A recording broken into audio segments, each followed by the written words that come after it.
आपका स्वागत है इंडियन मैथोलॉजिकल स्टोरीज की ऑडियो बुक्स में। रामायण की श्रृंखला के अयोध्या कांड की 96 कड़ी में आपका स्वागत है। यमुना किनारे के सारे स्त्री पुरुष सुंदर सुकुमार और सुंदर स्त्री के आने की खबर सुनकर अपना अपना काम भूलकर दौड़ते हैं और लक्ष्मण जी, श्री राम जी और सीता जी का सौंदर्य देखकर अपने भाग्य की सराहना करने लगते हैं। उनके मन में श्री राम जी, सीता जी और लक्ष्मण जी का परिचय जानने की बहुत सी लालसाएं जागने लगती हैं, पर वे उनका नाम और गांव पूछने में सकुचाने लगते हैं। उन लोगों में जो बूढ़े और चतुर थे, अपनी युक्ति से श्री रामचंद्र जी को पहचान लिया और उन्होंने सारी कथा सब लोगों को सुनाई कि कैसे पिता की आज्ञा पाकर वे वन को जा रहे हैं। यह सुनकर सभी बहुत दुखी होते हैं और उनमें एक छटपटाहट पैदा हो जाती है और सभी आपस में कहने लगते हैं कि रानी और राजा ने यह अच्छा नहीं किया। तभी उसी अवसर पर वहां एक तपस्वी आ जाता है जो वैरागी वेश में छोटी अवस्था का सुंदर तेज पुंज था और मन क्रम और वचन से श्री राम जी का प्रेमी लग रहा था। यह तपस्वी हनुमान जी या तुलसीदास थे। अपने इष्ट देव को देखते ही जिनके नेत्रों से आंसुओं की धारा बहने लगी, उनका शरीर पुलकित हो गया और वह दंड की भांति जमीन पर गिर पड़े। उनकी प्रेम विलह दशा का वर्णन नहीं किया जा सकता। यह देखकर श्री राम ने पुलकित होकर उन्हें गले से लगा लिया और उन्हें इतना आनंद हुआ मानो महादरिद्र मनुष्य पारस पा गया हो। यह सब देखने वाले लोग कहने लगे, ऐसा लग रहा है जैसे प्रेम और परमार्थ शरीर धारण करके मिल रहे हो। फिर उन्होंने लक्ष्मण जी के चरणों पर अपना सर नवाया तो लक्ष्मण जी ने प्रेम और उमंग से उनको उठा लिया। फिर उन्होंने सीता जी की चरण धूलि को अपने सर माथे पे लगाया। माता सीता ने उसे अपना छोटा बच्चा मानकर उसे आशीर्वाद दिया। यह सब देख रहे निषाद राज ने फिर उनको दंडवत किया और श्री राम का भक्त जानकर वह निषाद राज से आनंदित होकर मिले और फिर वह तपस्वी अपने दोनों नेत्रों से श्री राम जी का सौंदर्य का सुधापान करने लगा और वह ऐसे आनंदित हुए जैसे कोई भूखा आदमी सुंदर भोजन पाकर आनंदित होता है। इधर गांव की स्त्रियां आपस में कह रही थीं, हे सखी, वे माता पिता कैसे हैं जिन्होंने अपने ऐसे सुकुमार बालकों को वन में भेज दिया।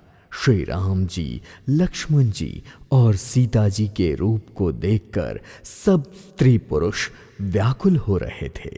तभी श्री राम जी ने सखा गुह को अनेकों तरह से अपने घर वापस लौटने के लिए समझाया तो श्री राम जी की आज्ञा को सर माथे लगाकर गुह ने अपने घर की ओर गमन किया। फिर सीता जी, श्री राम जी ने हाथ जोड़कर यमुना जी को पुनः प्रणाम किया और सूर्य कन्या यमुना जी की प्रशंसा करते हुए सीता जी सहित दोनों भाई प्रसन्नता पूर्वक आगे बढ़ चले। रास्ते में जाते हुए उन्हें अनेकों यात्री मिल रहे थे और वे दोनों भाइयों को देखकर उनसे कहते हैं कि तुम्हारे सब अंगों में राज चिन्ह देखकर हमें बड़ा क्षोभ हो रहा है कि ऐसे राज चिन्ह होते हुए भी तुम लोग रास्ते में चल रहे हो। इससे हमें यह समझ नहीं आ रहा कि क्या ज्योतिष शास्त्र झूठा है वन का इतना दुर्गम रास्ता है और जहां भारी जंगल है और उस पर तुम्हारे साथ सुकुमारी स्त्री है, हाथियों और सिंहों से भरा भयानक वन देखा भी नहीं जाता। अगर आपकी आज्ञा हो तो हम भी साथ चलें। आप जहां तक जाएंगे हम वहां तक पहुंचाकर आपको प्रणाम करके वापस आ जाएंगे। और सभी के नेत्रों से प्रेमवश अश्रुधार बहने लगती है। किंतु कृपा के समंदर श्री राम जी उनकी भावनाएं देखकर उनसे कोमल और विनय युक्त शब्द कहकर उन्हें लौटा देते हैं। फिर जहां जहां श्री राम जी के चरण पड़ते हैं उस भूमि के समान भाग्यवान इंद्र की पुरी भी नहीं है। और उस रास्ते के समीप बसने वाले लोग भी पुण्यात्मा हैं। स्वर्ग में रहने वाले देवता भी उनकी सराहना करते हैं, जो नेत्र भरकर सीता जी, श्री राम जी, लक्ष्मण जी के दर्शन कर रहे हैं। जिन तालाबों नदियों में श्री राम जी स्नान कर लेते हैं तो देवस, रोवर और देव नदियां भी उनकी बड़ाई करती। जिस वृक्ष के नीचे प्रभु जाकर बैठ जाते हैं तो कल्प वृक्ष भी उनकी बड़ाई करते। श्री राम जी के चरण कमलों की रज का स्पर्श करके पृथ्वी भी अपना बड़ा सौभाग्य मान रही थी। यह सब देखकर रास्ते में बादल छा रहे थे और देवता फूल बरसा रहे थे। पर्वत, वन और पशु पक्षियों को देखते हुए श्री राम वन के रास्ते चले जा रहे थे। सीता जी, श्री राम जी और लक्ष्मण जी किसी भी गांव के सामने से निकलते तो उनके आने की खबर सुनते ही बालक, बूढ़े, स्त्री, पुरुष सब अपने घर का काम काज भूलकर तुरंत उन्हें देखने के लिए चल देते और श्री राम जी, लक्ष्मण जी और सीता जी का रूप देखकर सब प्रेमानंद में मग्न हो जाते। आपका स्वागत है इंडियन मैथोलॉजिकल स्टोरीज की ऑडियो बुक्स में। रामायण की श्रृंखला के अयोध्या कांड की 97 कड़ी में आपका स्वागत है। श्री राम जी, सीता जी और लक्ष्मण जी जिस जिस गांव से गुजर रहे थे उनके रूप और सौंदर्य को देखकर सभी स्त्री पुरुष के नेत्रों में जल भर आता था और सबका शरीर ऐसे पुलकित हो जाता था जैसे दरिद्रियों ने चिंतामणि की ढेरी पाली हो। वे एक दूसरे से पुकार पुकार कर कह रहे थे, इस समय सभी लोग अपने अपने नेत्रों का सुख ले लो, वरना ऐसा मौका फिर हाथ न आएगा। उनमें से कोई तो श्री राम जी को देखकर अपनी सुध बुध खोकर उनके साथ ही हो लेता था और कोई उनकी सुंदर छाया देखकर नरम घास और पत्ते बिछाकर कहता, क्षण भर यहाँ बैठकर अपनी थकावट मिटा लीजिए, फिर चले जाइएगा। कोई घड़ा भरकर पानी ले आता और कोई कोमल वाणी में कहता, नाथ आचमन तो कर लीजिए। उन सब के प्यारे वचन सुनकर दयालु और परम सुशील श्री राम जी ने देखा कि सीता जी थकी हुई हैं और यह जानकर उन्होंने थोड़ी देर बाड़ के पेड़ की छाया में विश्राम करने का निश्चय किया। सभी स्त्री पुरुष उनकी शोभा देखकर बहुत सुखी हो रहे थे। उनकी और टकटकी लगाए श्री रामचंद्र जी के मुख को चकोर की तरह देख रहे थे। अनुपम रूप और नेत्र ने सबके मन को लुभा लिया था। श्री राम जी का श्याम शरीर बहुत शोभा दे रहा था, जिसे देखते ही अनेकों कामदेवों के मन मोहित हो जाते हैं। बिजली के रंग के लक्ष्मण जी बहुत ही भले मालूम दे रहे थे। वे नख से शिखा तक बहुत सुंदर लग रहे थे। दोनों मुनियों के वस्त्र पहने हुए थे और उनकी कमर में तरकश कसे हुए थे। कमल के समान उनके हाथों में धनुष बाण शोभित हो रहे थे। उनके सर पर सुंदर जटाओं के मुकुट थे। वक्षस्थल, भुजा और नेत्र विशाल थे और शरद पूर्णिमा के चंद्रमा के समान सुंदर मुखों पर पसीने की बूंदों का समूह शोभित हो रहा था। उन मनोहर जोड़ी का वर्णन नहीं किया जा सकता, क्योंकि शोभा अधिक थी और वर्णन करने के लिए बुद्धि कम। श्री राम जी, सीता जी और लक्ष्मण जी की सुंदरता को सब लोग मन, चित्त और बुद्धि तीनों लगाकर देख रहे थे। प्रेम के प्यासे गांव वाले इनके सौंदर्य और माधुर्य की छटा देखकर ऐसे चकित हो गए जैसे दीपक को देखकर हिरनी और हिरन निशब्द हो जाते हैं। तभी गांव की स्त्रियां सीता जी के पास आती हैं, पर अत्यंत स्नेह के कारण कुछ भी पूछने में सकुचा जाती हैं और बार बार उनके पैर छूती हैं। फिर सीधे साधे कोमल वचन कहती हैं, हे राजकुमारी, हम विनती करना चाहती हैं, पर स्त्रीय स्वभाव होने के कारण कुछ पूछने में डरती हैं। हे स्वामिनी, हमारी ढिठाई क्षमा कीजिएगा और हमको गंवार जानकर हमारी बातों का बुरा मत मानिएगा। ये दोनों राजकुमार स्वभाव से ही परम सुंदर हैं।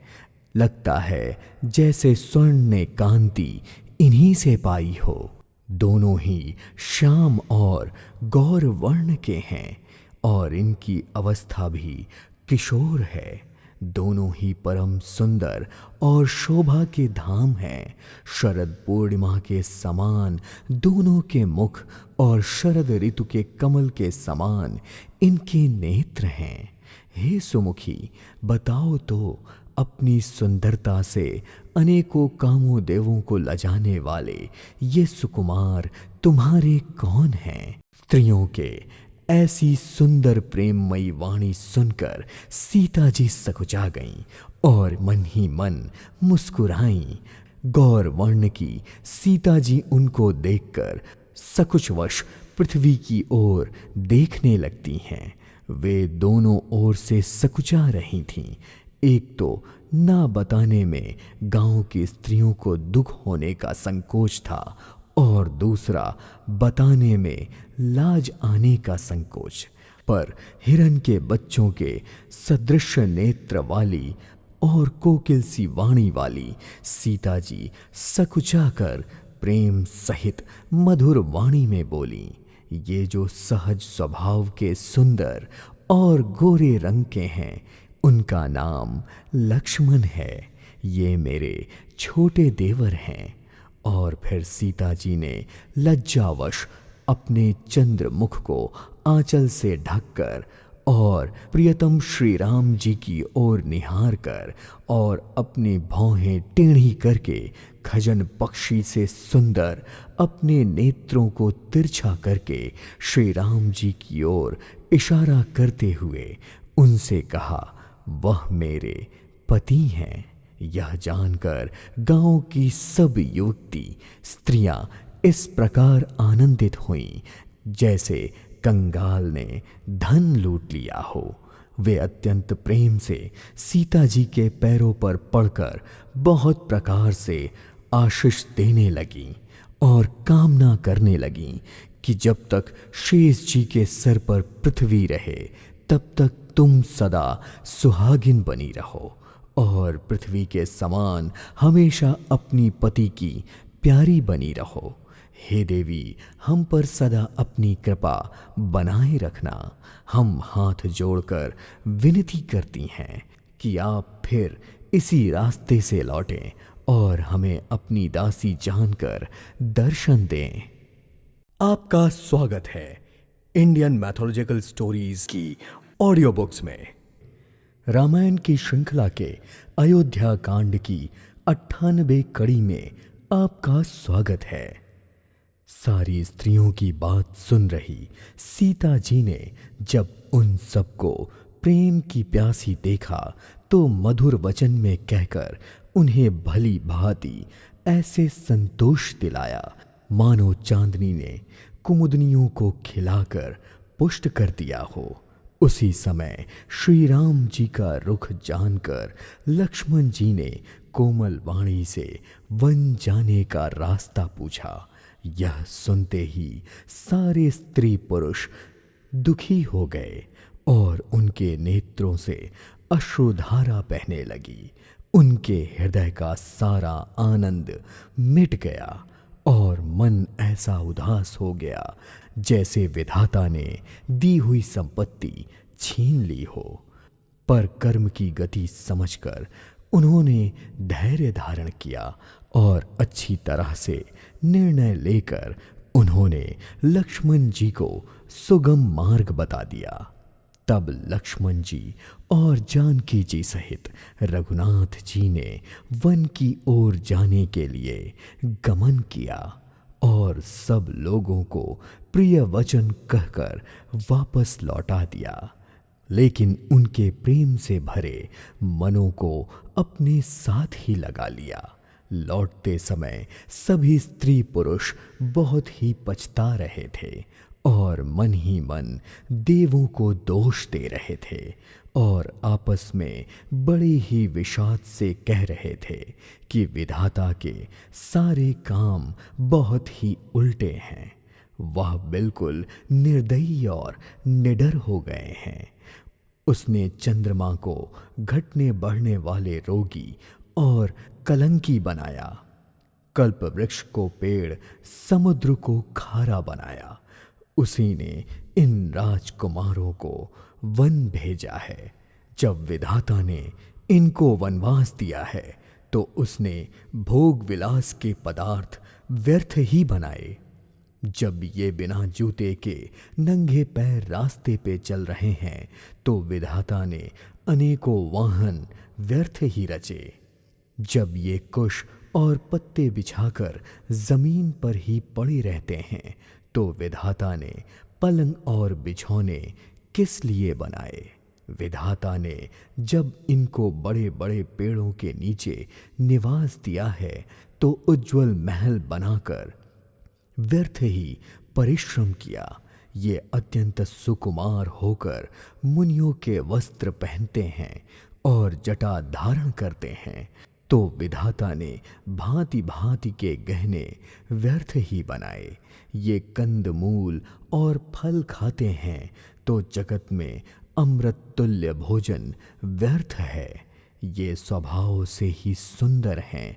ये निश्चित ही अपने आप प्रकट हुए हैं, ब्रह्म के बनाए हुए नहीं हैं। हमारे कानों, नेत्रों और मन के द्वारा अनुभव में आने वाली विधाता की करनी को जो जहाँ तक वेदों ने वर्णन करके कहा है वो वहाँ तक यदि 14 लोकों में भी ढूंढ लिया जाए तो ऐसे पुरुष, ऐसी स्त्री कहाँ मिलेंगे।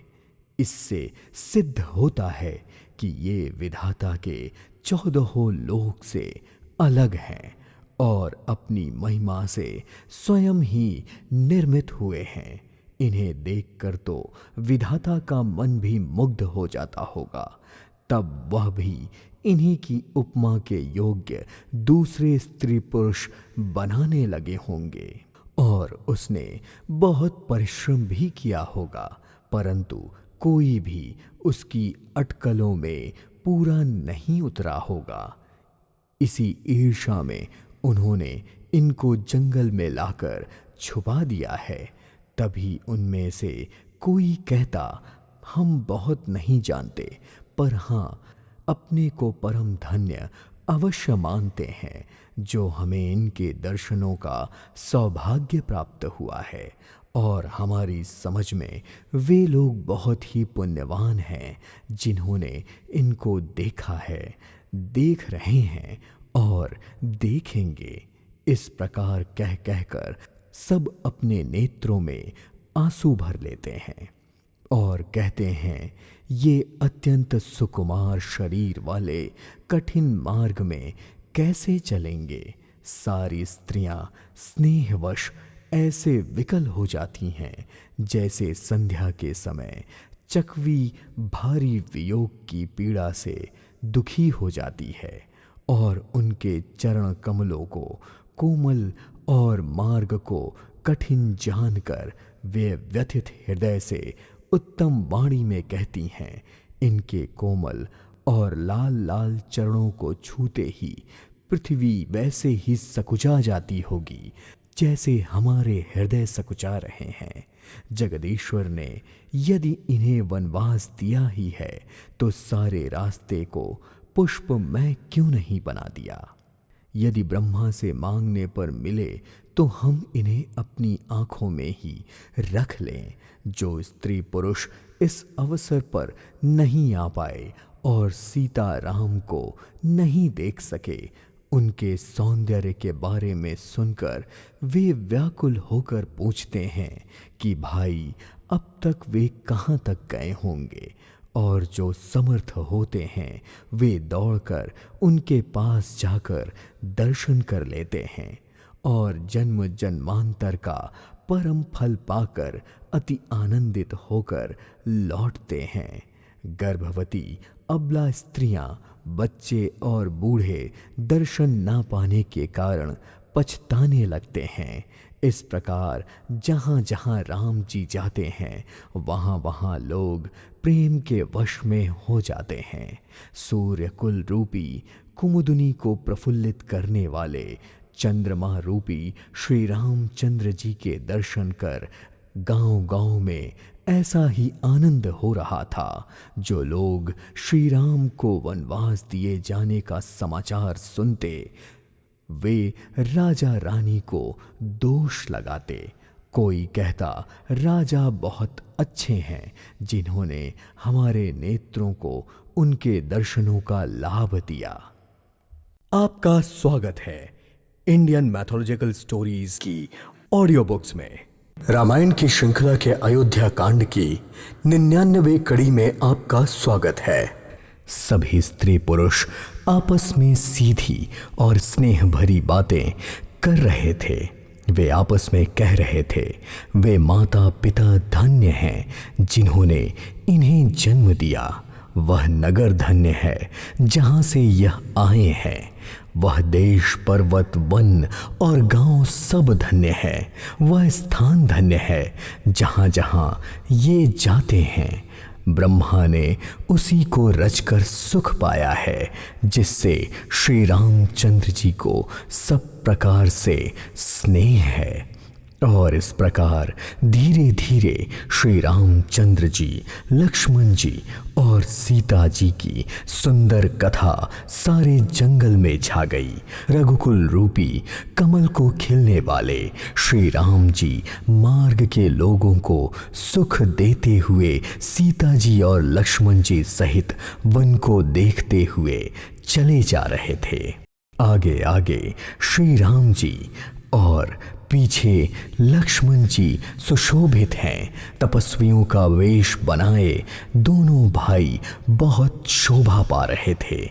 दोनों के बीच में सीता जी ऐसे सुशोभित हो रही थीं जैसे ब्रह्म और जीव के बीच में माया। प्रभु श्री राम जी के जमीन पर अंकित होने वाले दोनों चरणों के बीच बीच में पैर रखती हुई सीता जी डरती हुई इस प्रकार से चल रही थीं कि कहीं भगवान के चरण चिन्हों पर पैर ना पड़ जाए। और लक्ष्मण जी, सीता जी और राम जी दोनों के चरण चिन्हों को बचाते हुए उन्हें दाहिने रखते हुए रास्ता चल रहे थे। पशु और पक्षी भी इस छवि को देखकर प्रेमानंद में मग्न हो रहे थे। पथिक रूप से श्री राम जी ने उनके भी चित्त चुरा लिए थे। तभी श्री रामचंद्र जी सीता जी को थकी हुई जानकर और समीप में एक बड़का वृक्ष और ठंडा पानी देखकर वहीं ठहर गए। कंदमूल और फल खाकर रात भर वह वहां रहकर श्री रामचंद्र जी ने विश्राम किया और प्रातःकाल स्नान करके फिर आगे चल पड़े। वन, सुंदर वन, तालाब और पर्वत देखते हुए प्रभु श्री राम जी वाल्मीकि जी के आश्रम में आए। श्री राम जी ने देखा कि मुनि के स्थान पर सुंदर पर्वत, वन और पवित्र जल है। वहां सरोवर में कमल और वनों के वृक्ष में फूल लगे हैं और मकरंद रस में मस्त हुए भौरे सुंदर गुंजार कर रहे हैं। बहुत से पशु और पक्षी कोलाहल कर रहे हैं और किसी भी प्रकार के बैर से रहित होकर प्रसन्न मन से वहां विचर रहे हैं। पवित्र और सुंदर आश्रम को देखकर कमल नयन श्री राम जी बहुत हर्षित हो गए। रघुश्रेष्ठ श्री राम जी का आगमन सुनकर मुनि वाल्मीकि जी उन्हें लेने के लिए वहां आ गए। श्री राम जी ने मुनि को दंडवत प्रणाम किया। विप्रश्रेष्ठ मुनि ने उन्हें आशीर्वाद दिया।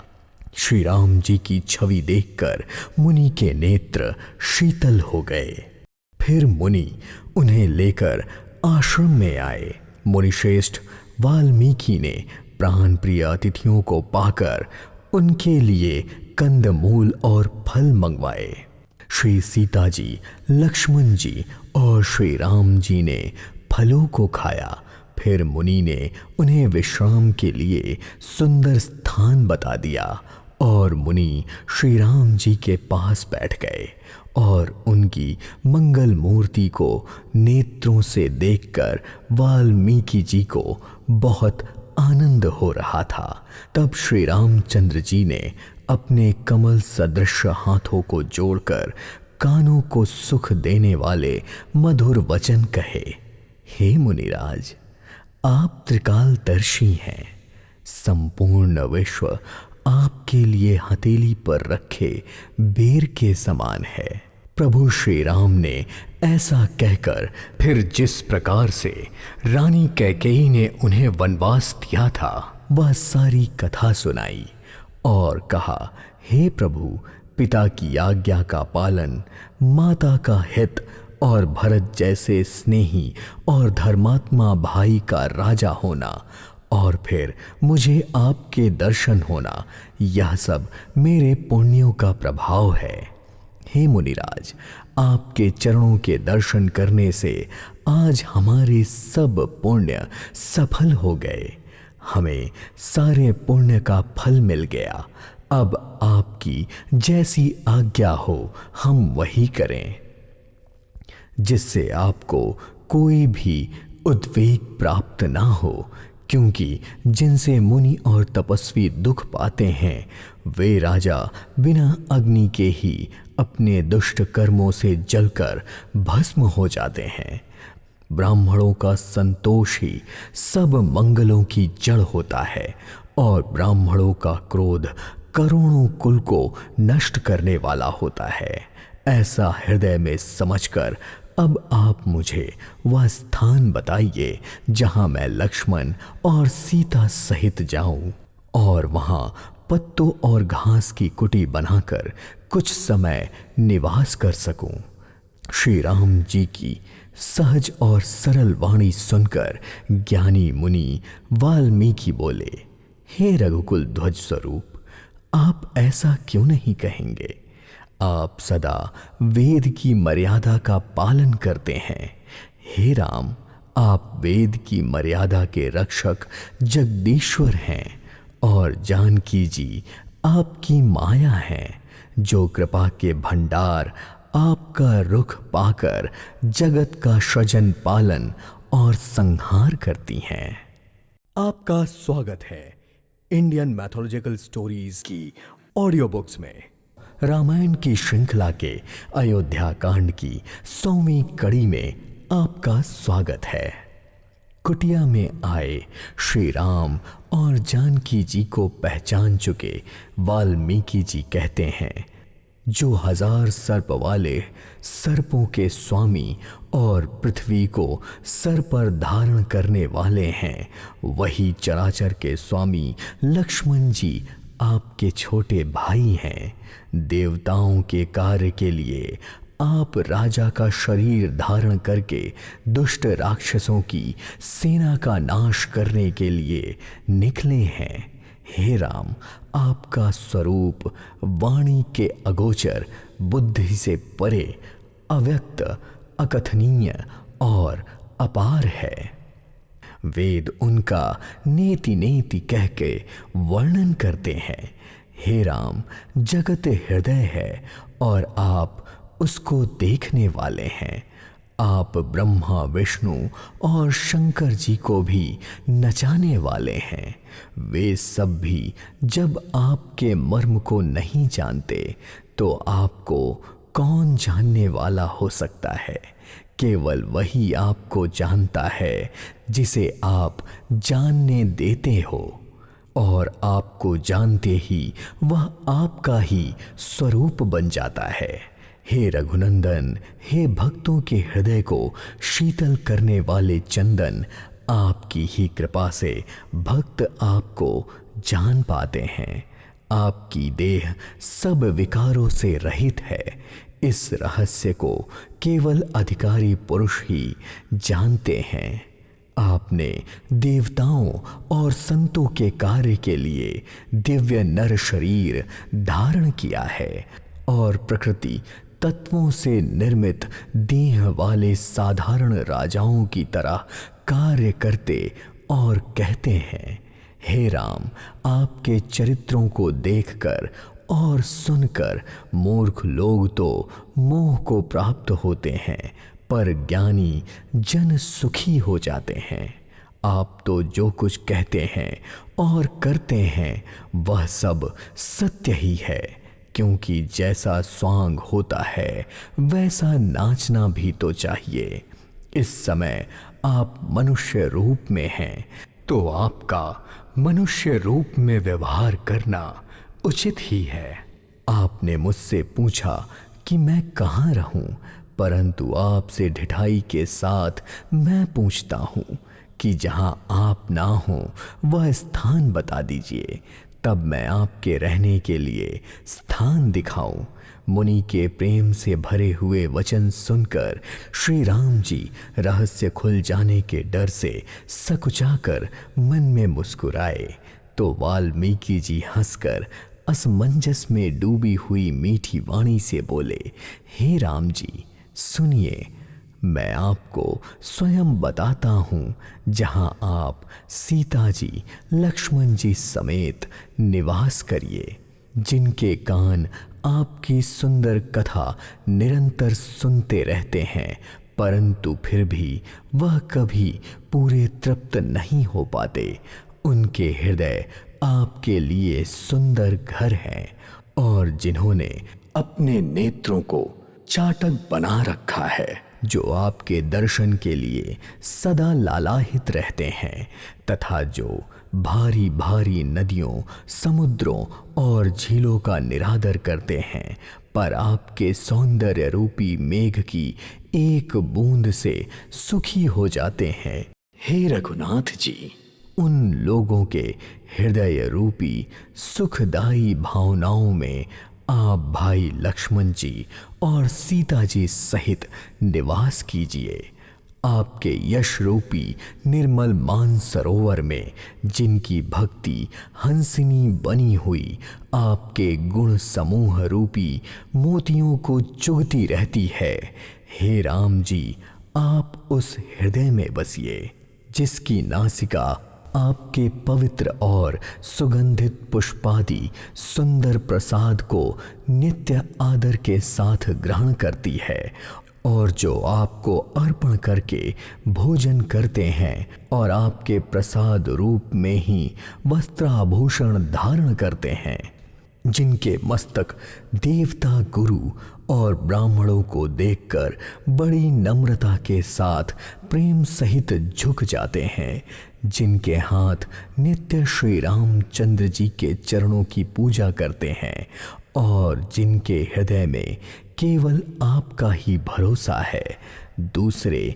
किसी का नहीं, तथा जिनके चरण श्री राम जी के तीर्थों में चलकर जाते हैं, हे राम जी, आप उनके मन में निवास कीजिए।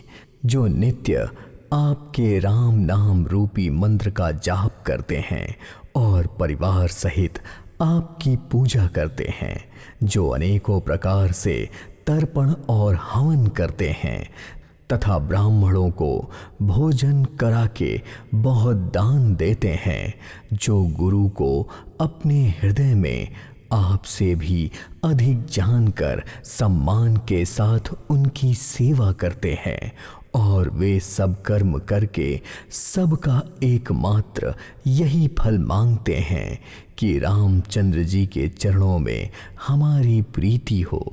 उन लोगों के मन रूपी मंदिर में सीता जी और रघुकुल को आनंदित करने वाले आप दोनों बसिए, जिनके ना तो काम, क्रोध, मद, अभिमान और मोह है और ना ही लोभ है, ना राग है, ना द्वेष है और ना कपट, दंभ और माया ही है। हे रघुनाथ, आप उनके हृदय में निवास कीजिए, जो सबके प्रिय, सबका हित करने वाले हैं, जिनके लिए दुख, सुख, प्रशंसा और निंदा सब समान है, जो विचार कर सत्य और प्रिय वचन बोलते हैं और जो जागते सोते आपकी ही शरण में हैं और आपको छोड़कर जिनका कोई आश्रय नहीं है, जो पराई स्त्री को जन्म देने वाली माता के समान मानता है, हे राम, आप उनके मन में बसिए।